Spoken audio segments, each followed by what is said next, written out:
an explanation of DSI GUI, Standards for Affirming a Good Student and Shield, The Path to a Happy and Fulfilling Life, Episode 1. Hello, my friends. Welcome, everyone. This lecture series of ours is titled A Discussion on a Happy Life, and we will be talking about true happiness. My friends, happiness is something we all seek. Everyone hopes to be happy. So, how can we live a happy life? We've all lived on this earth for several decades now. Do you feel happy? I see a lot of you smiling. Smiling is the feeling of happiness. Have you ever woken up laughing from a good dream? Tell me, why do people wake up laughing? Can you make your life increasingly joyful? If we invest in our lives the right way, our lives will only get happier as time goes on. What are the things that make you feel joyful and at peace the moment you think about them? Would anyone like to share their feelings of happiness with everyone? Why is no one volunteering? Good things are meant to be shared with good friends. When we share something good with a close friend, don't we feel happy? The giver is happier than the receiver. Since we are all here this afternoon to listen to this lecture, I'm sure some of you invited your best friends to come along. Did anyone do that? When we invite our best friends so that they can gain the most important perspectives on life through this lecture, how do we feel inside? Very joyful. If, through this program, they learn how to educate their children properly so that the kids understand filial piety, and then their children truly become filial, our friends will wake up smiling in the middle of the night. You aren't just enjoying happiness by yourself, you are sharing it with others. The most important thing in life is making the right choices. Let's look back for a moment. In our lives, everything that truly makes us happy stems from making the right choices. Therefore, the hardest part of life isn't necessarily the hard work itself, but the choices we make. My friends, what correct choices have you made in your life? In life, we are constantly making choices every single second. Are we making a choice right now? For example, someone in the audience might be thinking, I'm so exhausted today, I should just take a nap. So, do we choose to doze off? Or do we push through and listen to the lecture? Different choices will inevitably lead to different results. There's an old saying, men fear choosing the wrong career, women fear marrying the wrong man. Both parts of this quote are about choices. Men fear choosing the wrong career, so you must choose the right profession. Women fear marrying the wrong man, so you must choose the right life partner. Actually, these two things share a common thread. You need an accurate judge of character. For instance, even if you choose the right profession, you still need to follow the right manager. Only then can they promote and develop you. So, the ability to judge character is crucial. If a woman marries the wrong man, will she be happy? It's highly unlikely. On the other hand, if you follow the right leader, your career will thrive, and by extension, your family life will be very stable. Making the right choices is the foundation of a happy life. What else requires choosing? Who here ate breakfast this morning? Please raise your hand. Wow, quite a few. Please put your hands down. Who didn't eat breakfast? A few people. Let me tell you, by skipping breakfast, you've just taken a step toward poor health. This is also a choice. A good choice leads to a healthy body. A bad choice leads to poor health. If you aren't healthy, can you live a happy life? Impossible. Therefore, by making the right choices in every aspect of life, you set yourself on a straight path to happiness. Choosing the right food is very important. Furthermore, choosing your friends is incredibly important. As the saying goes, at home you rely on your parents. Out in the world, you rely on your friends. But think about it. Today, many wives and parents are constantly worried that their husbands or children will fall in with the wrong crowd. If they make bad friends, the wife at home won't eat well or sleep well, and the parents will be ridden with anxiety. So, you must help yourself and your children understand that choosing the right friends is essential for a happy life. Once you choose the right friends, your family will be happy. In life, we must also know how to prioritize. What is important? What should be done first, and what should be done later? The order of operations must also be chosen correctly. Educating children must be the top priority, we often say. Nothing is more important than educating the next generation. The number one priority in life is raising our children well. If our children aren't raised well, will our lives be happy? Whether a person is truly blessed, and whether they can live out their later years in peace and freedom, is ultimately determined by whether their children are sensible and filial when the parents reach middle or old age. If we raise children who are oblivious and ungrateful, the second half of our lives will be miserable. We'll constantly wonder what mess our kids will make today for us to clean up. Therefore, educating children is paramount. If you make raising your children your top priority, you have chosen the right order of operations. How can we educate our children well? How exactly do we do this? What do modern parents consider education to be? Audience member, teaching by example. Let's give a round of applause for that answer. You usually don't hear that kind of answer from people in their 30s or 40s. It's usually the older, wiser generation who knows this. When I gave a lecture in Malaysia, I asked the parents, "What is education?" One parent was brutally honest. He said, "Scoring 100 on a test." He deserves applause because he wasn't being fake. He said exactly what was in his heart. When I teach, I focus heavily on communicating with the parents. During our first chat, I often ask them, "Do you think teaching your child character and the proper attitude toward life is more important? Or is dragging their grade from a 98 to a 100 more important? Which comes first, the former?" To this day, no one has ever told me the latter is more important. See, our parents are very clear-headed, right? It sounds great, but let me ask you, are the vast majority of parents actually practicing the first or the second? They're doing the second, aren't they? What did you get on this test? Bring it here. All they care about is the score. Parents, we need to take a hard look at ourselves. We constantly tell our kids that a person's words must match their actions, and so if we clearly believe that character and attitude are more important, why do we focus so heavily on grades? Why? Honestly, we can't completely blame the parents. They might not yet realize just how massive and lifelong the impact of a good attitude is on a child.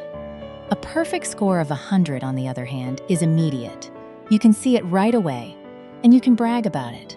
My son got a 100 in 3 or 4 subjects. We need to sit down and think calmly. If we push our children down the path of pure grade obsession, what kind of lives will they lead? Can you see it? If you push them down this path, you must understand clearly that you are pushing them toward a pursuit of pure fame and profit. Parents, I am also a product of this credential-obsessed system. Can you tell? You are too kind to hurt my feelings to my face. I really am a product of credentialism. I remember in junior high, I got a 98 on a test, and I cried for half the day. Why? Because we were being sorted into advanced classes, and I was terrified that being 2 points short meant I wouldn't make the cut. What would happen to me? My life would be over. Did it really need to be that serious?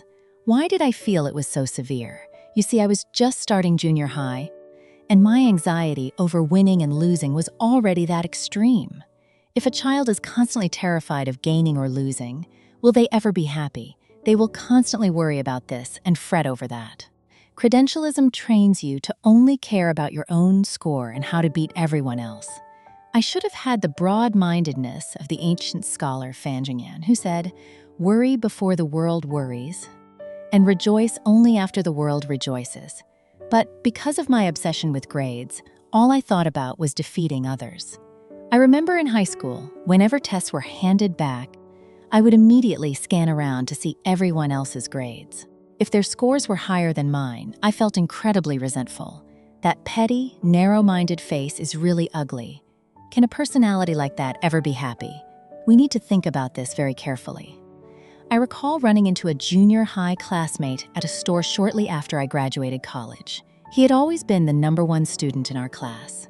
In my mind, he was the genius of the honors program. But when he graduated and entered the real world, because he had spent so long buried in books, his interpersonal skills were exceptionally poor. Just talking about navigating social interactions at work made him shake. He said, "Why are people so terrifying? I'm so scared of dealing with them." You see, his ability to connect with people was incredibly low, and he hadn't developed an ounce of tolerance for others. Consequently, his life couldn't possibly be happy.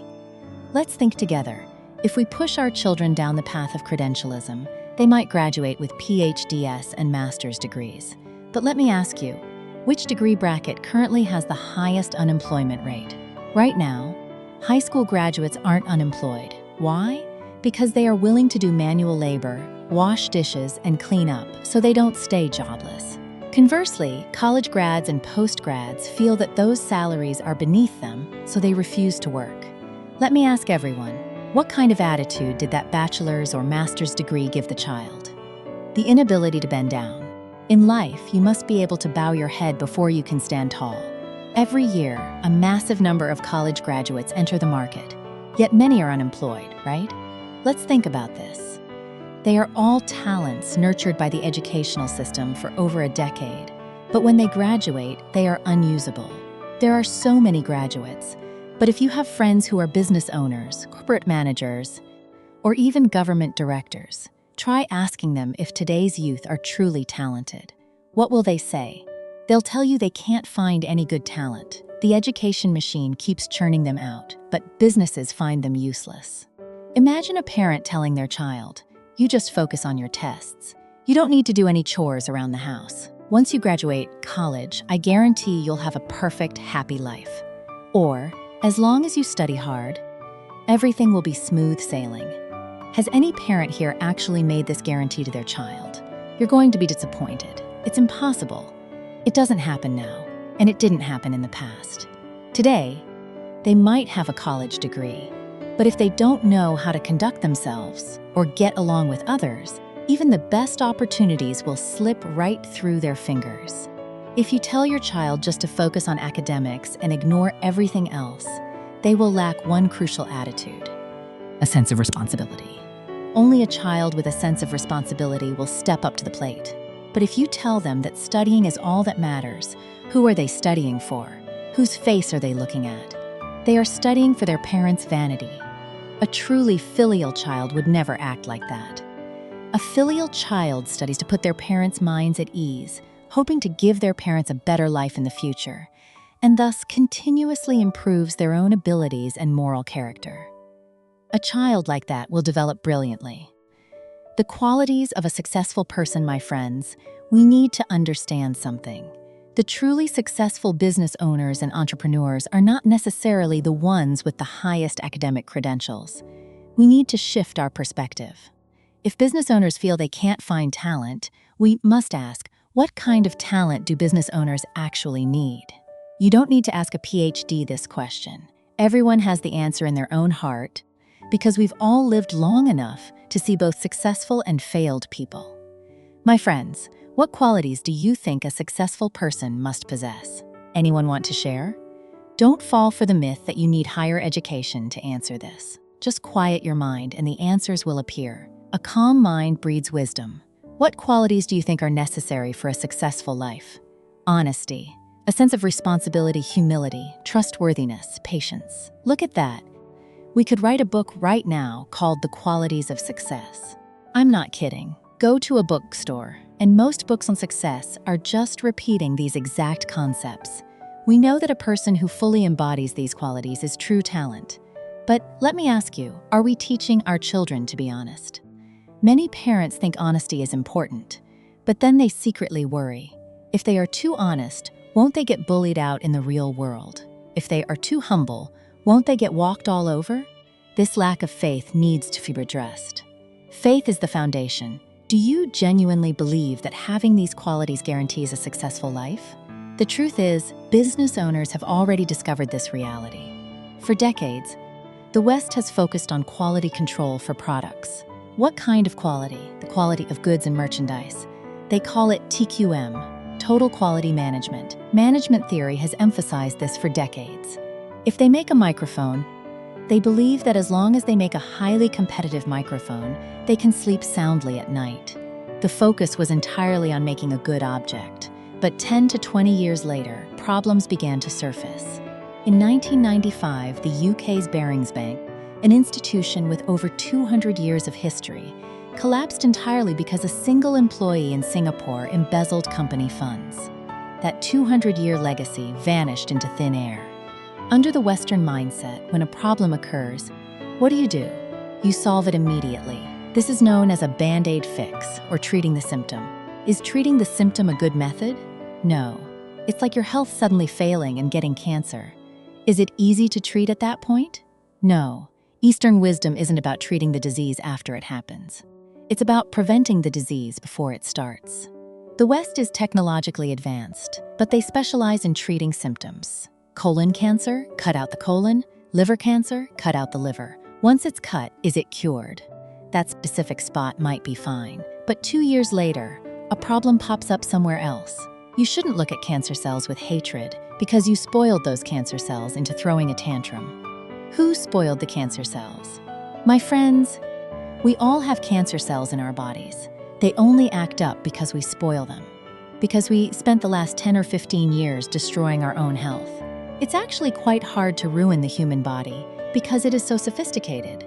Therefore, simply cutting out the cancer doesn't solve the root problem. Not only does it not solve the root issue, but it also creates side effects. Many cancer patients find life incredibly difficult after undergoing certain treatments. Dealing with cancer cells by just targeting symptoms is like finding a bag of garbage on the floor swarming with flies. You get furious. Why are there so many flies? And immediately grab the bug spray and kill them all. Problem solved, right? But 10 minutes after you leave, the flies come right back. The modern mindset is to attack the symptom, to cut away the surface issue. If this boyfriend isn't good, swap him for another one. If this girlfriend isn't good, change her out. Does this solve the problem? It's not that the boyfriend or girlfriend is bad. Who is actually bad? We are, because we haven't learned how to be tolerant, how to truly love another person. If you can't solve the fundamental issue, swapping partners a few more times won't help. To solve a problem, you must attack the root. Moral character education Westerners have now realized that besides making good products, there is a far more critical factor that impacts their companies: the moral character of their employees. In 2001, Enron, the seventh largest corporation globally with over $100 billion in annual revenue, collapsed because two top executives abused company funds. As a result, major Western global corporations are now pushing for TM, total ethics management. They are demanding an elevation in the moral qualities of their staff. But can they pull it off? Do the Westerners think they can do it? My friends, modern people have a fatal misconception. They think money is omnipotent. They think that as long as they have money, they can educate their kids well. As long as they have money, they can solve any problem. Do a lot of people think this way today? Yes. So foreign nations threw money at the problem with great fanfare. In 2002, the United States decided to heavily emphasize moral education, increasing the initial budget from $250 million to $750 million, tripling it. Did it work? They sure had the budget for it, right? Simultaneously, they conducted a psychological survey of over 8,000 high school students. The results: 71% of the kids had cheated on a test, 68% had hit someone, and 35% had shoplifted from a store. Later in that same survey, there was a question: do you consider yourself to have high morals? A staggering 96% of these high schoolers answered yes. My friends, 71% cheated, 68% committed assault, 35% stole, yet 96% believed they had high moral character. Let me ask you, whose standards are these kids using? Their own. Where do you think they learned this attitude? If their national leaders are quick to send the military out to attack others and then come back and say, "Now, kids, you shouldn't fight with others. Make sure you listen." Will the kids listen? Of course not. So, do the Westerners actually understand the core principles of education? Education isn't about throwing money at a problem. It isn't about lecturing endlessly, and it certainly isn't about having a stack of theoretical books. The most important definition comes from the ancient Chinese dictionary, the Shou and Jiezi, explaining graphs and analyzing characters. What is true education? What does Jiao to teach mean? Those above act, those below follow, is the definition of teaching. What does duk, to nurture, mean? Teaching a child to be a kind, good person. These two simple phrases capture the absolute core of education. My friends, our faith in the wisdom of our ancestors is entirely determined by how deeply we immerse ourselves in the classics. Once we truly internalize these teachings, the more we read, the more awestruck we become. Therefore, in education, the most important thing is to teach correctly. Teaching a child to be a kind person. When a child has a kind heart, they will exhibit kind behavior. Naturally, they will attract many kind friends, and their life will be happy. How do we teach them kind behaviors? Not by forcing them to read a ton of books, but by demanding it of ourselves first. When we display kind behavior, our children are silently moved and influenced. My friends, do you believe this? Some of you do. Some of you look like you don't feel anything. If you don't feel anything, you need to reflect calmly. Perhaps there are no truly kind people around you, no one demonstrating this to move your heart. If someone truly models this behavior, it will inevitably move those around them. I guarantee it, because human nature is inherently good. As long as someone leads the way, others will be moved and will follow. The true meaning of a birthday. There is a teacher in Shenzhen who had been studying traditional culture for a while. Last year, around March 15th, while I was in Haikou, some teachers from Shenzhen invited me to lecture. They asked the teacher who invited me, "What is this teacher going to talk about?" She replied, "He's going to talk about dizigui, standards for being a good student and child." They said, "What's there to talk about in dizigui? Isn't that just for little kids? Why doesn't he lecture on the Analects of Confucius instead?" Although she said this, she still attended the first session. After listening, she suddenly realized that there were so many fundamental principles of being a good human that she herself hadn't actually put into practice. She adjusted her attitude and began studying dizigui very diligently. Before this, she had read many books by sages and thought her own spiritual roots were very deep. Sometimes she was even in awe of herself. But after studying dizigui, she realized she hadn't even achieved basic filial piety, and she needed to examine herself. My friends, is it better to feel that your spiritual roots are deep, or to realize that you actually haven't learned anything yet? Which is better? The first is a lack of self-awareness. The second shows an understanding that knowing shame is akin to courage. Cultivation means modifying your behavior. You must discover your own faults to gain clarity. It's best to be a clear-headed person. Correcting your own mistakes is true cultivation. In May, around Mother's Day, this teacher returned to her hometown. Once you learn something, you must practice it, so she wanted to thank her parents for raising her. Coincidentally, it was also her birthday. Parents, when a modern child's birthday rolls around, what is the very first thing they think of? Cake. Anything else? Presents. If education means teaching a child to be a kind person, let me ask you, is the first thought being cake a kind thought? Many of a child's reactions clearly reflect the results of their education. We must observe calmly and think carefully about whether we've planted the right or wrong seeds. A birthday is such a perfect educational opportunity. We should make sure the first thing they think of on their birthday is that it was the day of their mother's ordeal. They must remember their mother's exhaustion during pregnancy and the pain of childbirth, stirring up feelings of gratitude and a desire to repay her. That is education. When this teacher went home, she wanted to thank her parents, so she brought out 3 chairs. Her grandmother happened to be there as well, so she invited her grandmother and her parents to sit down.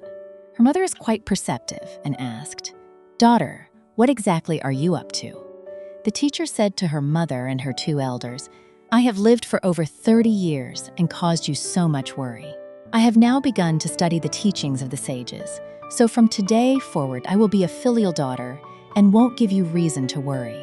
I will forever keep the grace of you raising me for 30 years in my heart. Today is my birthday, and I want to sincerely thank you. Today, I want to perform the 3 kneelings and 9 kowtows for you." When the teacher did her first bow, her mother immediately began to cry. My friends, what kind of tears were these? Tears of comfort. In truth, a mother never expects her children to repay her with anything grand. But when a child shows even a sliver of filial piety, it brings immense comfort. Who is the most foolish person under the sun? A mother is the easiest person to fool. Mothers don't demand repayment, say a few sweet words, show a little filial respect, and a mother is completely satisfied. When the teacher did her second bow, her son, a 3rd grader, immediately walked over to his father and started massaging his shoulders. The boy seemed to feel that in such an atmosphere, it would be terribly uncomfortable if he didn't do something. This is teaching without words. The mother's act of filial piety intensely moved her son, making him feel he needed to serve his father right then and there. Thus, teaching by example has immense silent power. When this young boy went back to his own house and walked through the door, he proudly announced to his parents, "Mom, Dad, on my birthday next year, I'm going to bow to you too." That is education. Those above act, those below follow. Does it cost money? When it comes to the truly important things in life, money is largely useless. Where does the foundation of virtue lie? Reflecting on this, Westerners only realize virtue is important when a crisis hits, which is why they are scrambling to fix it now. But do they know where the root of virtue lies? You have to treat the root to solve the problem. Currently, their massive corporations are spending a fortune on character training, which, as an Eastern proverb says, is like hugging the Buddha's leg only when in danger, waiting until the last minute. Do you think you can train someone to be genuinely polite in 2 months? If they are naturally stiff and unsmiling, and you force them through a 2-month boot camp on smiling at everyone, I bet when customers walk in and see that smile, they'll get goosebumps. It's incredibly unnatural because their smile is just about getting the money out of your pocket, not about genuine inner respect. When do Easterners plant the root of virtue? It must be planted from early childhood. If a child is not taught, their nature will deviate. If they aren't taught from a young age, pulling them back when they are adults is incredibly difficult. You must start young. There is a very important line in the I Ching, Book of Changes. To cultivate rectitude in the young is the work of a sage. This concept of young represents the time when heaven and earth first open, when all things are fragile and need fierce protection and careful nurturing. Therefore, this education refers to childhood education, nurturing a noble spirit and the correct attitude toward others while the child is still small. If you raise them well, the merit of that work is divine. Raising a modern-day Fanzhongyan is a monumental, sacred achievement. Is it easy to raise a Fanzhongyan today? Why is it hard? Because if you raise your child to be deeply filial today, they will stand out like a brilliant red flower in a sea of green. In Shenzhen, we have many children studying the teachings of the sages. When they returned to their hometowns, they shocked all their elders.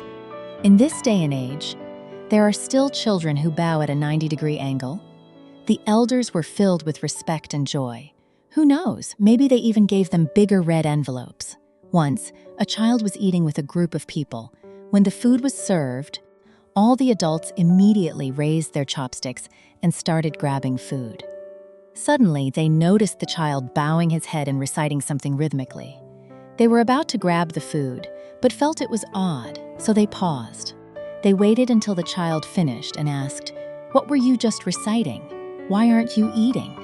The child looked at the elders at the table and said, "I was reciting a prayer before eating, grateful to my parents for giving me life and raising me, grateful to my teachers for their diligent instruction, grateful to the farmers for their hard work, grateful to everyone who contributed their effort." The elders holding their chopsticks had just received a lesson. We only think about eating while this child holds a constant heart of gratitude. My friends, is this child happy? A person who lives with a grateful heart is exceptionally happy. If you truly teach your child to be a kind person, they will inevitably influence many others. They will certainly be a modern-day Fanzhongyan. Therefore, as parents, we must be resolute. Cultivating rectitude in the young is the work of a sage. If a child is rooted in the wisdom of the sages from a young age, do you really need to worry about them finding a job when they grow up? If you still worry, you are like the man of Qi who worried the sky would fall, worrying over nothing. Your mindset must be broad. Only then will your path in life be wide. If your mindset is narrow, you'll spend your whole life in a state of anxiety over gaining and losing. Recently, a friend told me that many large corporations are actively visiting organizations that specialize in promoting Confucian teachings to recruit young people. These business owners say that people out in the world today lack integrity and responsibility. Hiring them is nerve-wracking, so they proactively seek talent from groups studying the sages. Parents, if your child has already planted this root and understands how to conduct themselves, you have guaranteed they will stand firm and never fall in this lifetime. What do we need to make the right choices? Earlier, we talked about prioritizing education. Parents, the choices you make today don't just affect you, they affect your entire family. And not just your family today, but generations of your descendants. My friends, if you have ever considered that your decisions will impact your descendants, please raise your hand. Let's give these friends a round of applause. Life is like playing a game of chess. If you agonize over every single step as you take it, your moves will be erratic.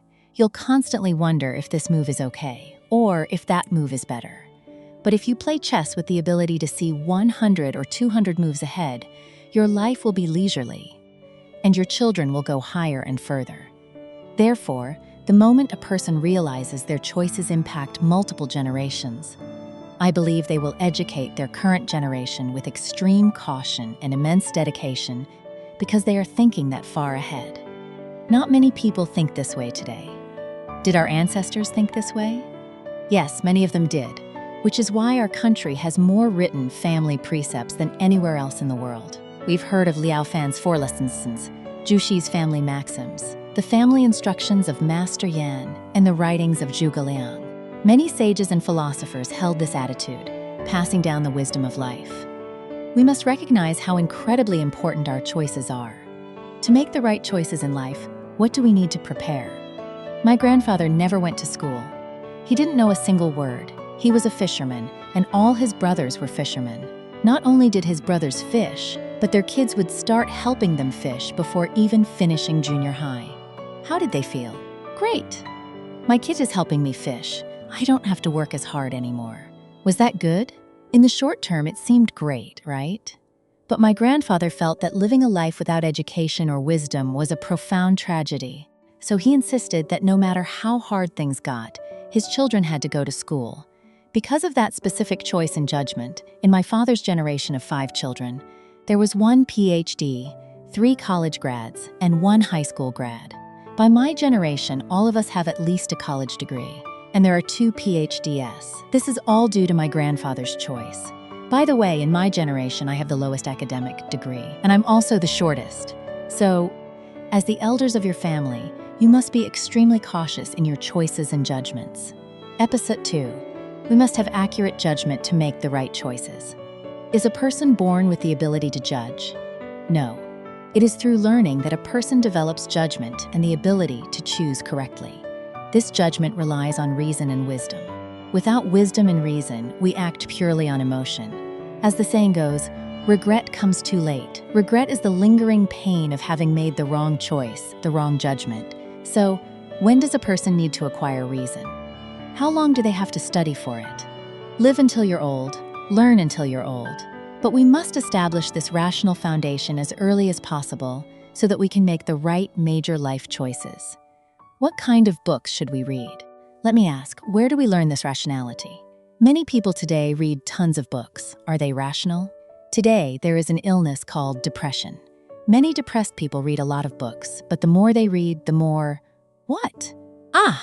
You all know. Therefore, in this day and age, you even need judgment just to pick a book. We are living in an information explosion, and many kids are reading the wrong things. Some 5 or 6-year-olds are reading psychology books. A kid should normally say, "Mom, I want a little brother." But after reading psychology, they tell their mom, "You can't have a little brother, because if you do, you won't love me anymore."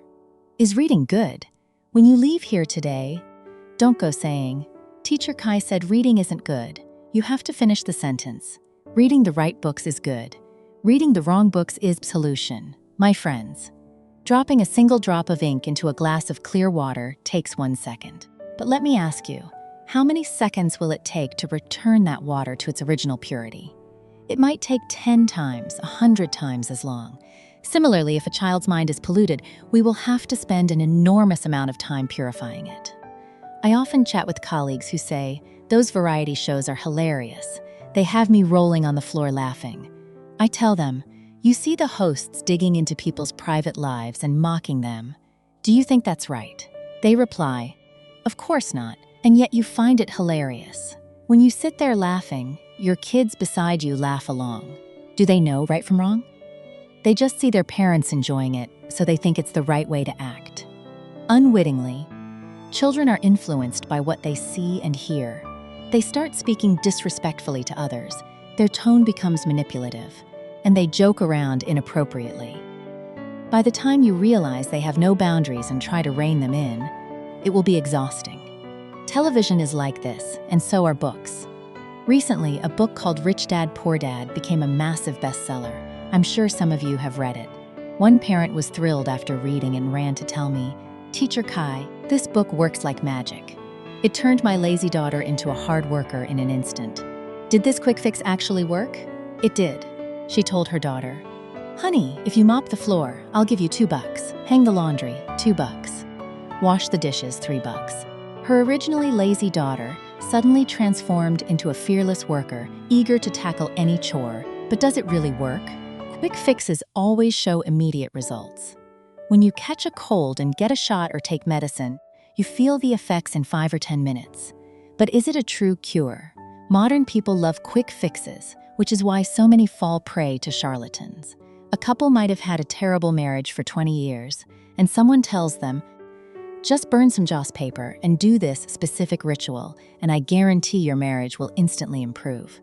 Everyone wants a magic pill, ignoring the fact that it takes more than one cold day for the river to freeze 3 feet deep. Is that rational? A week or two later, this parent came back to see me, looking awful. And she said, "Teacher Kai, we have a problem." I asked, "What is it?" She said, "Today I told my daughter, 'Honey, Mom is really tired today. Help me hang up the laundry. I'll give you $2. My daughter looked at me and said, "I'm really tired today too. I don't feel like making money." The mother suddenly realized that this magic pill had severe side effects. Parents, is the home a place to negotiate business transactions? No, you brought pure utilitarianism into the warmest, most beautiful, most harmonious place on earth. You got sucked into materialism. The family is a place to teach shared responsibility. It is a place to teach gratitude. It is a place to learn one's duty, to fulfill one's role, and to practice filial piety. We must have the rational judgment to block inaccurate knowledge found in books and prevent it from polluting our children. So, what kind of books should we study? What teachings truly build rationality? We need to think a step further. Suppose a 40-year-old psychologist writes a book and then writes another at 60. My friends, which book would you rather read? The one written at 60. Why? Richer experience. But experience includes both good and bad experiences. Do we need to learn from a wealth of bad experiences? Many will say their wisdom about life might be higher. There is one word in that sentence we need to think about: might. Does getting older automatically equal getting wiser? Not necessarily. Society is a giant dying vat, a massive source of pollution. My friends, who is generally purer, a 20-year-old or a 40-year-old? Is purity closer to wisdom, or is complexity closer to wisdom? Many things you assume are right turn out to be wrong. You need absolute clarity before you place your bet.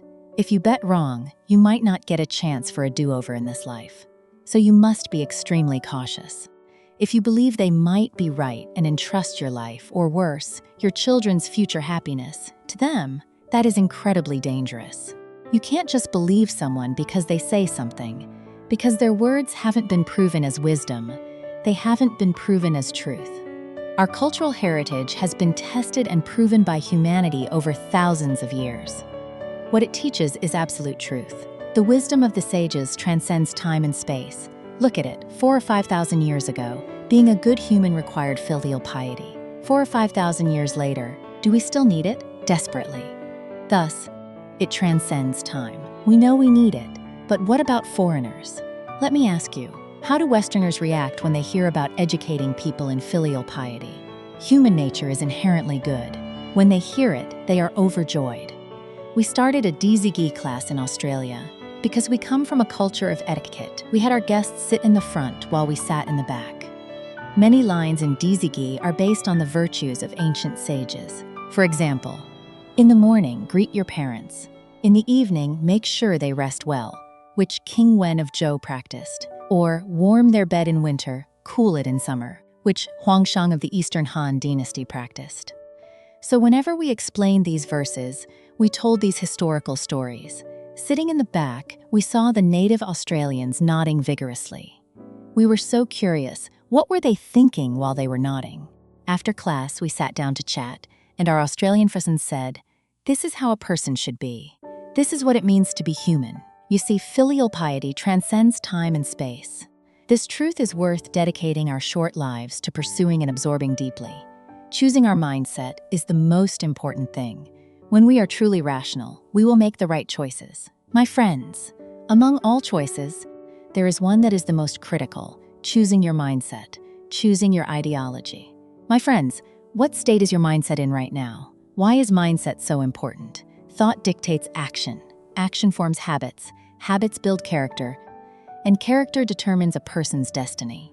So, where can you see if a person will be happy or not? In their mindset, I often ask people, are you the descendants of Yan and Huang, the legendary ancestors of the Chinese people? Why is it so quiet, my friends? Do you not realize you are sitting in the ancestral hall of the 100 family surnames? All our ancestors are waiting for your answer. They are about to shed tears. Are you the descendants of Yan and Huang? Yes, good.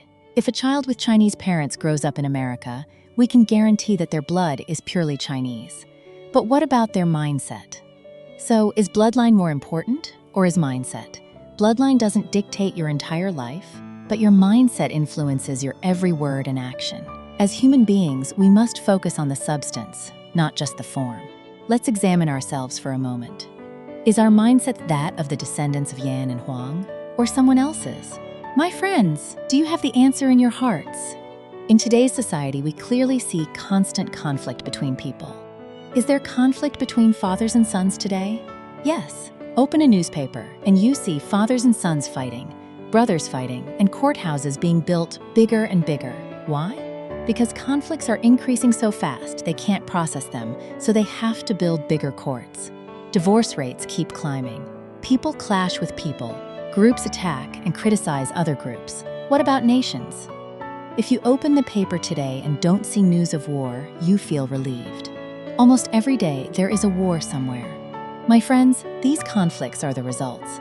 Does it help to just look at these results every day and sigh? No. If the whole world were a rice paddy and the stalks were growing crooked and warped, would standing there screaming at the rice help? You could yell for half a day, but would they straighten up? No. In fact, if you yell long enough, they might just die. The enlightened fear the cause, the confused fear the result. Awakened people look for the root cause. Confused people just panic over the outcome. We worry about our failing health. We worry our kids won't be filial. We worry about this and that to no avail. If we want to find the cause of conflict between people and nations, we have to start at the root to solve the problem. The root is mindset. The prevailing mindset of modern humans is completely self-centered. When you are self-centered, who is the first person you think of? Yourself. Because of this, people will harm others to benefit themselves. When competition escalates, it turns into struggle. When struggle escalates, it turns into war. When war escalates, it leads to the end of days. My friends, when you see a war right now, can you just stand in the middle and say, "Stop fighting"? Will that solve it? Why is there war? Where is the root? A person's mindset and attitude dictate their actions. Self-centered might be a bit abstract. Let me use a simpler comparison: selfishness. My friends, if you get a delicious chocolate bar right now, who is the first person you think of? We just agreed that a person should be honest. Who do you think of first? During one of my lectures, I got 3 different answers. A young man around 30 sitting in the front row said, "I'd eat it right away." He was very honest. In the rows behind him, a woman in her 40s said, "I'd save it for my kid." Further back, an elder in their 60s or 70s said, "I'd offer it to my parents first." My friends, who has true cultural refinement? The 30-year-old, the 40-year-old, or the 60, 70-year-old? The elders, right? The 60, 70-year-old might be illiterate, while the 30-year-old might have a college degree. Therefore, higher education does not equate to having culture or knowing how to conduct oneself. I often ask my students, does a college graduate have culture? They immediately shout, yes. I ask, if they are unfilial to their parents, do they have culture? They reply, no. Then I ask, so if a college graduate is unfilial to their parents, do they have culture? They freeze. They've been tricked. Humanity's perception has become warped. A person's true cultural and moral refinement can be seen in a single thought. The 30-year-old's first thought is of himself. That is selfishness. The 40-year-old thinks of her child, right? Today, people would proudly say, exactly. But if we went back 200 years, you wouldn't say that. You'd be laughed at. People would think you lack wisdom. Why? Because when you get something good and immediately hand it to your child, you are setting a terrible example. Who will they think is the most important person? They are. You have just nurtured their selfishness. But if you take that chocolate bar to their grandparents and the child sees the grandparents smiling brightly, the child will be deeply moved. You've just taught them filial piety. From these small things, we need to reflect. If we are highly selfish, we are not true descendants of Yan and Huang.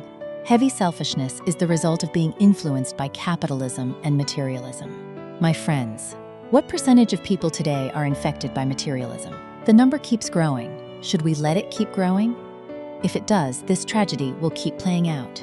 Can it be stopped? Impossible. So where do we fix the root problem? We start by addressing human mindset.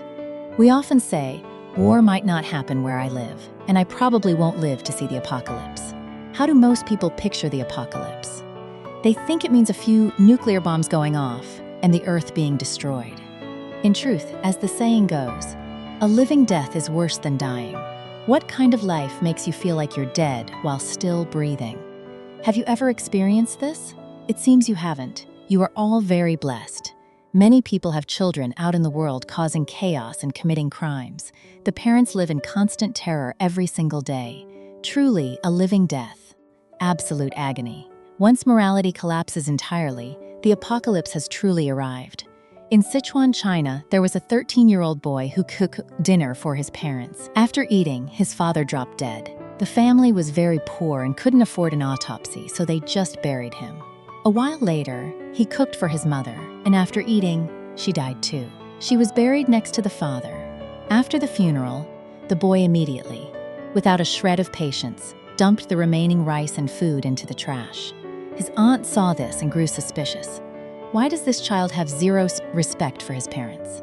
The boy then went to his aunt and asked, "Auntie, my parents bought insurance, right?" Hearing this, the aunt was alarmed and called the police. It turned out he had murdered them both. For what? The life insurance payout was only 10,000 RMB, not very much, but it cost 2 lives. And not just any lives, his parents. Why did he want the insurance money? Because he wanted to buy a cell phone. My friends! Is the power of desire strong? It is incredibly strong. It blinds the mind. Are we raising our children to grow their desires or to grow their moral character? The difference is massive. If you teach your kids to understand filial piety and their duties, they will realize that going to school is their responsibility, and they will study simply to ease their parents' worries. That is growing their moral character. But if you tell them, if you test in the top 3 today, Dad will take you to McDonald's. In junior high, you say, top 3 gets a digital camera. In high school, get into a good college, and I'll buy you a computer. Leading children this way only grows their desires. They don't see their duty. All they want is their desire fulfilled. When one child tested into high school, he told his parents, "Mom, Dad, you have to buy me some designer clothes." Confused, the parents asked, "Why?" The kid replied, "Because I got into high school on my own, I saved you guys a ton of money in bribes." Since he got in on merit and his parents didn't have to buy his way into a good school, he felt he had done them a massive favor, saved them money, and deserved designer clothes as a reward. How did the parents feel hearing that? Just like you are reacting now, they could only shake their heads. But what's the use of knowing this now? Why did the child have this attitude? The parents used material goods as motivation. They trained the child with materialism. Once a child is materialized, they become deeply selfish and self-serving. Therefore, if we don't want morality to collapse, we have to start by fixing ourselves. The true virtue of one person can awaken the inherent goodness in others. Many people feel that society is already too far gone, and no matter what they do, it won't make a difference. Lots of people think this way. Let me ask you, does thinking like this help your family or society at all? No. Is it rational? No. We must not underestimate our own power. A sincere heart and genuine virtue can awaken the inherently good nature of the people around us. Take the ancient Emperor Shun, the Great Shun. He was incredibly filial and highly cultivated. Even though his parents treated him terribly, he remained entirely devoted. because he knew that true filial piety shines when parents are hateful. He didn't treat his relationship with his parents as a transaction. He didn't say, "If you treat me badly today, I'll treat you badly." We must remember the grace of our parents raising us every hour of every minute and seek to repay it, rather than demanding they treat us well. Filial piety is fundamental to being human. Because Shun held this attitude, his filial devotion eventually transformed his entire family. Because he cultivated himself, he could bring harmony to his family. Because of his virtue, the people in his village were deeply moved, willingly followed him, and even wanted to be his subjects. Thus, he moved from harmonizing his family to governing the state. The ruling King Yao saw this and was deeply moved. He realized that entrusting the empire to a man like this was the only way the people would be happy, allowing Shun to take the next step, governing the state and bringing peace to the world. My friends, when we genuinely cultivate our minds and bodies, we generate immense power that impacts our families and society. Singapore has two national treasures. One is their former Prime Minister, Lee Kuan Yew. The other is a woman named Teresa Xu Jie. She is 106 years old. She possesses incredible love for humanity and was deeply filial to her parents. Single-handedly, she cares for nearly 30 elderly people. The elderly people are actually 20 or 30 years younger than her. They are in their 70s and 80s, and she takes care of them. Her love has moved the people of Singapore. Not just Singaporeans, but tens of millions around the globe. Honestly, contributing to society and the world isn't as difficult as we imagine. All you need to do is focus on elevating your own moral cultivation. Our ancient ancestors taught us that our attitude toward the rise and fall of our nation is vital. When more and more people adopt this attitude, society begins to change. Where does the change begin? In the 1970s, the great British historian and philosopher Arnold Joseph Toynbee said, "To resolve the social problems of the 21st century, there are only two doctrines: the teachings of Confucius and Mencius, and Mahayana Buddhism." This makes perfect sense, and it wasn't even said by a Chinese person. But let me ask you, where are the teachings of Confucius and Mencius? In China. Are you sure? Look, China is known as the land of etiquette. But do you see people here today bowing respectfully and saying hello when they meet? Where do you see that? In Japan and South Korea. See how the answer changes. I have a real fear that 50 years from now, an international court will have to rule on whether Confucius is the ancestor of the Koreans or the Chinese. My friends, what will the verdict be? The judge will say, "We must look at substance, not form." Let's see who is actually practicing the teachings of Confucius, the Koreans or the Chinese. When that day comes, we will want to cry, but won't have any tears left. As the saying goes, knowing shame is akin to courage. We must cherish having such incredible ancestors and treasure their teachings, and we must turn the tide. Why did Professor Toynbee say that? In 1988, 75 Nobel laureates issued a joint declaration in Paris, stating, "If humanity is to survive in the 21st century, it must look back 20,500 years to absorb the wisdom of Confucius." Who are these Nobel laureates? They are the absolute brightest minds in their respective fields. Why did they unanimously agree that the social problems of the future must be solved by Confucianism? Actually, if we just quiet our minds, we can figure out the reasoning ourselves. Let's break it down together. What is the core of Confucianism? Benevolence, Renai. What is the core of Mahayana Buddhism? Compassion, Bei. Actually, the sages of the West, like God and Jesus, also offered solutions for the 21st century. What did they teach? Universal love. Even though they taught this, why are we currently reaping bitter fruit? Because those who ignore the ancients suffer the consequences right before their eyes. When our thoughts and mindsets align with the teachings of the sages, problems begin to resolve. We see that by maintaining a benevolent heart, helping one another, and loving one another, we can create a great harmony in the world. My friends, the great harmony isn't some unattainable ideal hanging on a high wall. Let's think about it. If a person is truly filial, if true filial piety lives in their heart, when they see other people's parents, will they be respectful? Yes. That is why the classic of filial piety says, "Teaching filial piety is how we show respect to all parents in the world. A truly filial person will be respectful when facing anyone's parents. Imagine this. If you have a filial heart, and you are sitting on a public bus when an elderly person gets on, could you stay seated? You would immediately think to stand up. Because that person is an elder, someone's parent who has worked hard their whole life, you quickly offer them your seat. When you see these elders walking on the street, trying to cross a dangerous intersection, I believe you will naturally go over and help them. People with filial and compassionate hearts will naturally help and love others. Therefore, when we prioritize personal virtue and the moral character of our children, the whole society will gradually develop an atmosphere of harmony. The apocalypse versus the great harmony might seem incredibly complex, but if you trace it back to the very root, it all stems from a single thought. There is a lot of talk in the market today about life planning. How do you manage your life? How do you want your children to manage theirs? If a child is selfish and purely focused on material enjoyment, what kind of life are they headed for? Let's analyze it. When they are little, they are very happy. You let them play with whatever they want, eat whatever they want, and let them develop according to their nature. What kind of nature is this? Humans naturally love comfort and hate hard work. If not taught, their nature deviates. Many bad habits will surface. The elders in our country saw these issues very clearly. Therefore, when raising children, they focused heavily on ensuring these bad habits did not take root. Because if a child is extravagant, lazy, and disrespectful, how will their life turn out? Can they manage a good life? No. But once these habits form, reversing them is incredibly difficult. Going from frugality to luxury is easy, but going from luxury to frugality is hard.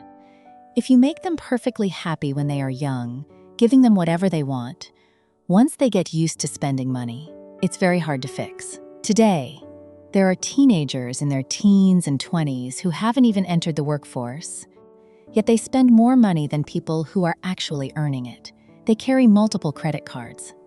I don't have personal experience with this, you guys tell me? They max out one card, then go apply for another. In the past, people felt deeply ashamed to owe money, but today's youth find every possible way to spend now and pay later. So many young people destroy their credit before they even enter society. They live extravagantly, becoming lifelong slaves to materialism. How do you know this? Wow, you guys are truly wise.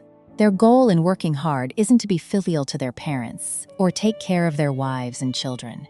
It's to satisfy their own material desires. Honestly, how much money does a person actually need for food and clothing in a day? Not much. But once you catch the disease of extravagance, you cannot resist temptation. Because they have to pay off debts, they have to hustle hard, they have to crush others, and in their jobs, they might harm others to benefit themselves. They start seeing everyone as an enemy, a rival, living life like they're on a battlefield. And what about their old age? We all admire Western welfare systems for the elderly.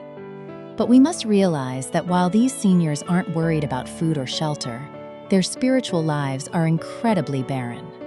On the rare day their child visits, they will be thrilled for days, telling all their friends, "My son hasn't forgotten me." It sounds happy, but it just makes us feel deeply sad.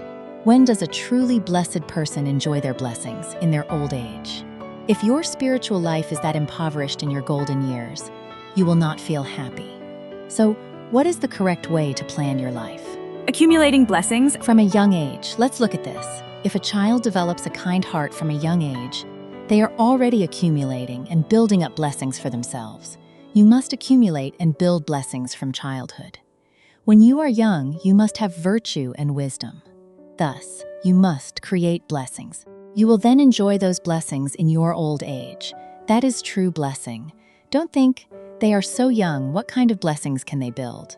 An old saying goes, the field of blessings is cultivated by the heart. If a child, from a young age, considers others in every single thought and puts themselves in other people's shoes, their very mindset has already cultivated a massive field of blessings for their lifetime. With this attitude, whatever they learn will be dedicated to contributing to and blessing society. Consequently, they will undoubtedly enjoy immense blessings in their old age.